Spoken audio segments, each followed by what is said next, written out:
This episode has been brought to you in part by the Azrieli Music Prizes. Join them in celebrating artistic excellence at the AMP Gala Concert, live from Maison Symphonique in Montreal, happening October 20th at 7:30 p.m. Eastern. Orchestre Metropolitain will premiere award-winning music by laureates Aharon Harla, Iman Habibi, and Rita Ueda. Learn more at azrielifoundation.org/AMP.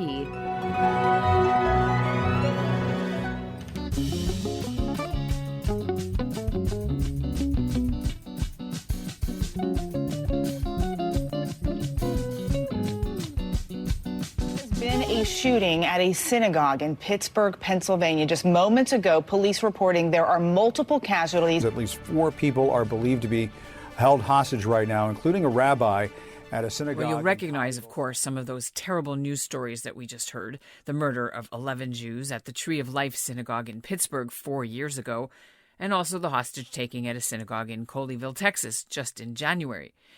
Many Canadian Jews are thinking about whether they will head back in person to synagogue for the coming high holidays after COVID kept the buildings closed for 2 years. Meanwhile, Jewish schools are open, community programs are up and running, and the people whose jobs it is to keep these places safe want to make sure incidents like the ones in the United States don't happen in this country.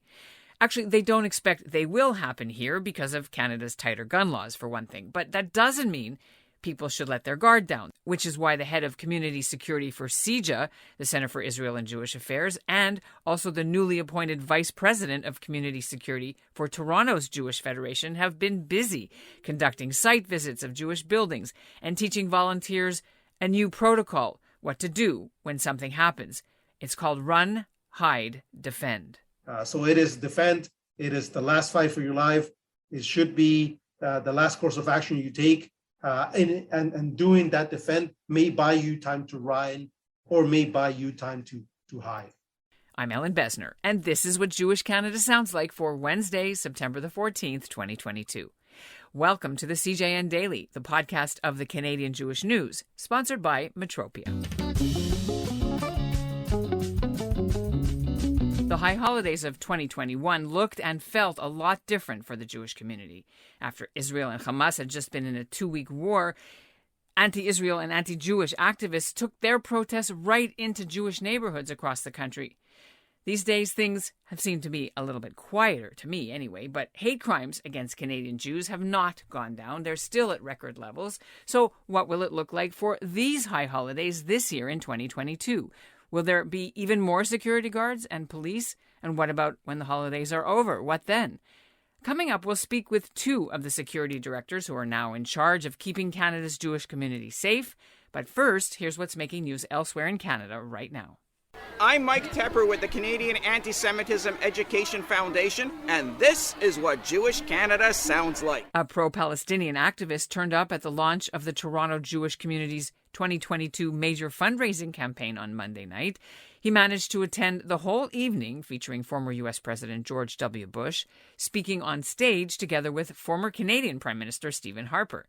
When the program ended and the politicians had safely left, the activist sprung into action. He got up to the bottom of the stage and buttonholed the head of the Jewish Federation, Adam Minsky. And of course, the man was videoing the whole encounter on his phone until security moved in and asked him to leave. And then while he was being escorted out, he loudly voiced his opinions to the guests about Israel and apartheid.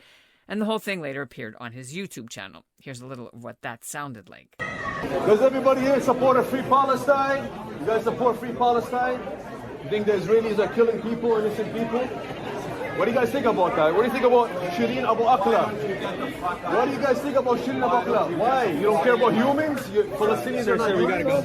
Huh? Sir, you're supporting apartheid, you're supporting criminal activities. Now, no one got hurt, but it's the kind of incident that keeps the security directors of Canada's Jewish communities up at night. In fact, a similar incident happened last week in Vancouver. This time it was Jewish protesters who briefly disrupted an evening at a synagogue where CIJA and another community group were hosting the main candidates running for mayor. And when one of them promised to support the IRA definition of antisemitism if he were to be elected, 3 protesters who oppose IRA started shouting and holding up a sign until they too got kicked out led by the shul's furious rabbi. I'll play this clip for you at the end of today's show so you can hear what that sounded like. Gerry Almendrades is CJA's Director of Security. He's in Ottawa. He's a former Canadian soldier who served in Afghanistan, and he's been conducting security training sessions, including just recently in Edmonton for the Jewish community. He joined me and the CJN's news editor, Lila Sarek. What are you hearing when you go out into the community? What is the anxiety level of Canadian Jews? I would say that the levels of anxiety are mixed from high to non-existent. There are some persons who believe and institutions that it will never take place in Canada. And there's people who have it very much on their radar. From a perspective of, based on our liaison with law enforcement, we see something such as what happened in Texas or in Pittsburgh as not a most likely scenario right now, but it's the most dangerous, but least likely event. Looking at the crime statistics across Canada, you will see that the community, the Jewish community, it is the one that continues to receive statistically the most amount of hate. But if we drill down and we do an analysis, we do a so what, as I like to call it. If we drill down to each incident, we see that the majority is property damage, vandalism, the hate calls, bomb threats, the mail. So these are things that take a psychological toll on people. Physical assaults are very much in the minority. We don't see that. It's not a rising trend against the community. So that is the least likely thing. So most of the things that happen, we prepare by having the right cameras in the right place to be able to assist police forces with the post-incident investigation, trying to figure out who destroyed what, who vandalized what, at what time, and when they did it. That's to deal with the most likely. The most dangerous scenario is, of course, a Pittsburgh-style attack. So how do we prepare for that? Well, we prepare for that through various ways. We prepare for that through learning how to spot the threat, understanding what the threat is, what a threat may look like, in order not to have it come across our threshold. Because once the threat is at your threshold, it is too late. So we need to look at certain behavioral indicators, certain body language that a possible threat may exhibit in order to buy us time and space to put in our security protocols, such as a lockdown, in a timely manner, not in a desperate manner when you'll have to improvise under stress. So that is one of the things that we teach, and we can get an understanding of what the threat looks like and get some early warning through either the use of technology or the person or a combination of both. The other one is understanding the strategy that the tactics and techniques that police forces across Canada urge that people adopt. And that is the run, hide, defend. When you say defend, though, what does that look like? When you're actually in there, are we going to throw fire extinguishers at the person? Are we going to do what they did on the doomed flight at the Pentagon and basically rush the terrorists? What are you telling synagogue members and security people at schools to do? It is the last resort. And if you're going to do it, then you will use anything that is around you, whether you said a fire extinguisher, a screwdriver, a chair, because as the police say in the training videos, this is the fight for your life. As we are going through that, preparing for an active threat, part of that is a preparation. It is an audit. It is an inspection of the physical locale, whether it's the school of the JCC, to make sure that everybody understands where your exits are and where you head, because you'll be surprised at how many people don't know all their exits in a building that they've worked on for almost years, that they exist. And then how to create rooms where we can hide it, rather than being faced with a threat and having to pile on furniture to do that, to allow a person not to come in, to prepare rooms where we can hide in order to buy time for the police to arrive and deal with the threat. Synagogues, especially synagogues, are in such a difficult place. You know, we always have people visiting us And how does what's a synagogue supposed to do? Like, we don't want to offend someone who's Jewish, who maybe doesn't look like what we might think is typical. We don't want to offend those people. Well, it's not about creating a fortress mentality. It is about, so for example, if we start with access control doesn't mean throwing on steel bars, steel doors. You can still have your doors as they are. It just means if somebody comes to your door and rings on your buzzer, you don't have to be hostile. If you have your camera, you're able to see, or you're the person outside. It's, hey, how you doing? Haven't seen you here before. What brings you in? Who do you have an appointment with? At what time? Right? Open sort of questions that are firm and friendly, and then to gauge people's intentions. Ethnicity is not a determinant of intent. Ethnicity is not a determinant that somebody is a threat, as I make that often known. You can be open and welcoming, taking minor steps without becoming a fortress. There was an incident not too long ago of in a synagogue in Alberta, where some of the community members noticed that a duo that had entered the shul on Shabbat were not members of the community, or even Jewish, or of that particular community, because of certain things, how they wore their kippas, and at the time that they arrived in service. So basically, at this point, the members of the community did what they'd been trained to do, which is approach these strangers with a firm but friendly engagement to gauge their intent. And so then it came out, as I spoke to our network of, because we do have a security working group that stretches across Canada, if anybody else had seen these two individuals, because they were very forthcoming to the community members who approached them at the synagogue in Alberta and said, we had been visiting a whole bunch of synagogues across Canada. So it was done. It came out that they had been in Windsor, and then it came out that they had been in Alberta. At the end, we did a check on them. They were forthcoming with their own information. The community members took down the license plate numbers of when they drove away. Then we did a bit of a research, and we found out that they were not they were from a Christian denomination that wanted to get more information about other religions. And so they were not a threat. But this is a sort of thing that a community member brings, that a security guard, which changes often when you hire one, or a paid duty officer, brings to community security, that those contracted elements can't. It's the cultural understanding what to look for. Chris Fernandez has been on the job as Vice President of Community Security with Toronto's UJA Federation for just 2.5 months. He spent 30-plus years as a senior police officer in the Greater Toronto Area. He retired as a deputy chief. He's also not Jewish. He was part of the security detail for the George Bush-Stephen Harper event. We thought, well, the Secret Service will be taking care of it, and the RCMP and that detail.